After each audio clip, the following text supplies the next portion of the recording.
Good afternoon, Ames Chamber of Commerce members. This is Drew Camp, Director of Public Policy and Business Development here at the Ames Chamber of Commerce for your March 1st weekly legislative update. Things are really starting to pick up this week as we head into the funnel week next week, and what that means is that bills from the House have to pass out of House committees and bills from the Senate have to pass out of Senate committees for them to remain alive after next Friday. There are some exceptions to that rule, however, including appropriations bills, ways and means bills, leadership bills.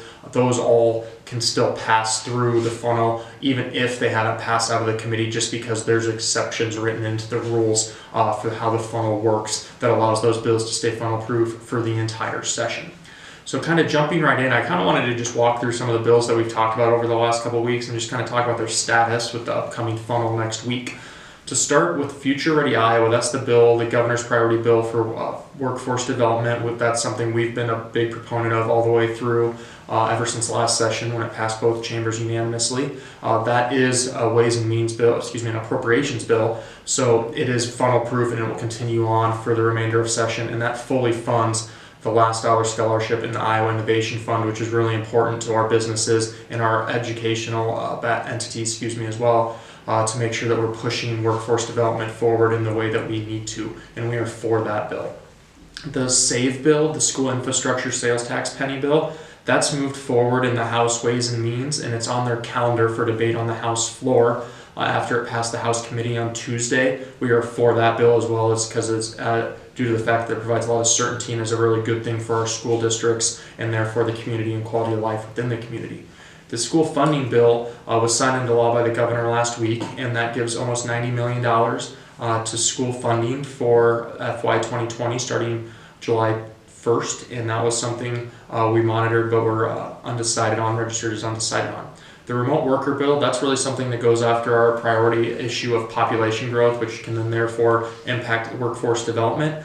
That bill is funnel proof, being that it's an appropriations bill as well, but there has not been any action on that bill since January 31st when the Senate Appropriations Subcommittee passed the bill.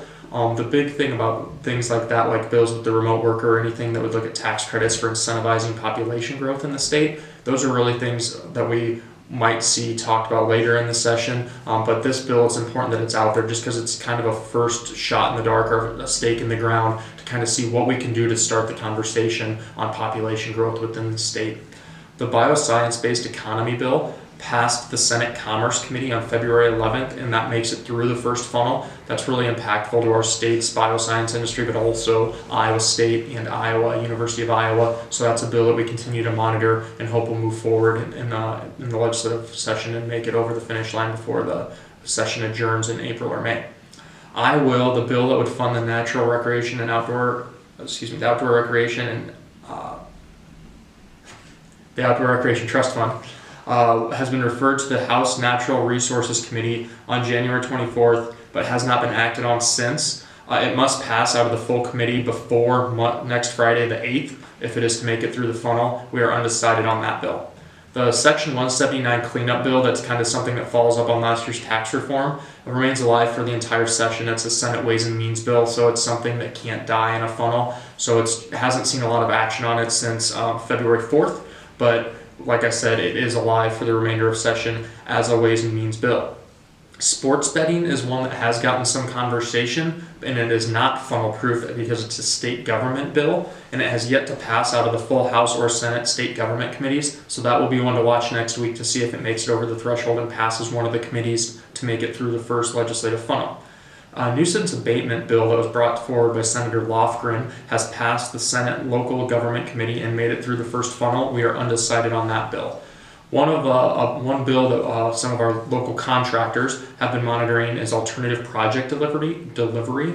That passed the House State Government Subcommittee on February 6th, but it must pass the full House State Government Committee by next Friday to make it through the funnel, and we are undecided in monitoring that bill.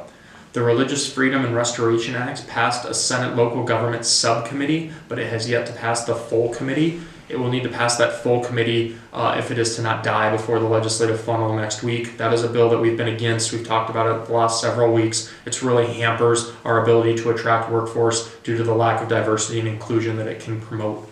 And then the House property tax bill, that bill is also funnel proof because it's a Ways and Means bill. That's one we continue to monitor. I know the county and the city is monitoring that bill closely as well. That's one as an organization the Chamber's monitoring closely and is undecided on. We really need to wait and see what comes out in the Senate and what the ultimate discussion ends up being on property tax, because there's a lot of things that could be involved with that bill. So we want to make sure we kind of play the long game and make sure that we're waiting to see ultimately what is presented in its totality, so then we can decide how to best maneuver on that issue.